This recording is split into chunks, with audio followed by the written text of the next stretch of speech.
یہ تھی حضرت عمر رضی اللہ عنہ کی بادشاہت اور حکومت کہ ایک دن گرمی کی سخت دوپہر میں لو چل رہی تھی۔ حضرت عمر رضی اللہ تعالی عنہ تنہا جنگل کی طرف جا رہے تھے۔ حضرت عثمان رضی اللہ عنہ نے دور سے دیکھا تو پہچان لیا کہ امیر المؤمنین ہے۔ قریب جا کر آواز دی کہ امیر المؤمنین اس وقت سخت گرمی اور لو میں کہاں جا رہے ہیں؟ فرمایا بیت المال کا ایک اونٹ گم ہو گیا ہے، اس کی تلاش میں جا رہا ہوں۔ انہوں نے عرض کیا کہ کسی خادم کو، کسی نوکر کو بھیج دیتے۔ فرمایا کہ قیامت میں تو سوال مجھ سے ہوگا، نوکر سے نہیں۔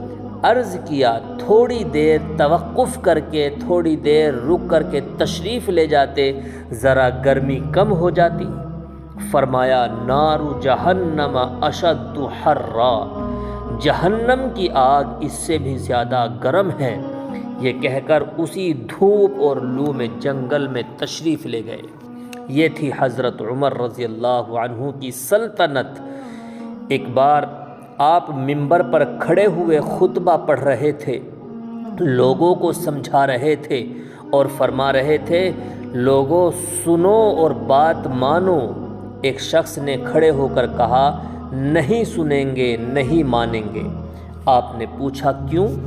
اس نے کہا آپ نے 2 کپڑے پہن رکھے ہیں جو مال غنیمت سے تقسیم ہوئے ہیں، مگر سب کے حصے میں تو 1 کپڑا آیا تھا، آپ نے 2 کپڑے کیسے لیے؟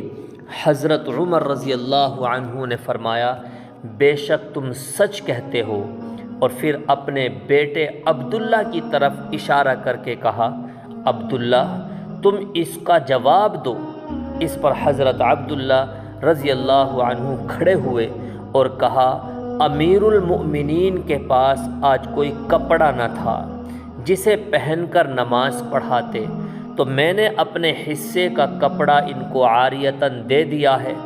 اس طرح ان کے پاس 2 کپڑے ہو گئے ہیں، جن میں سے ایک کی لنگی بنا لی اور ایک کی چادر۔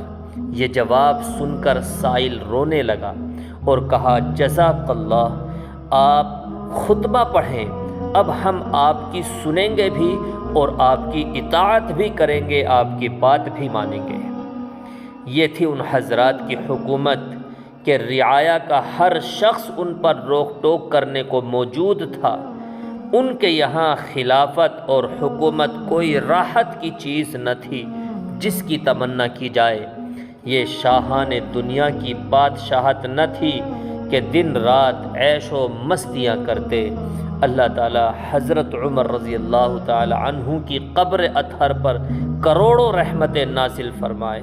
السلام علیکم ورحمۃ اللہ وبرکاتہ۔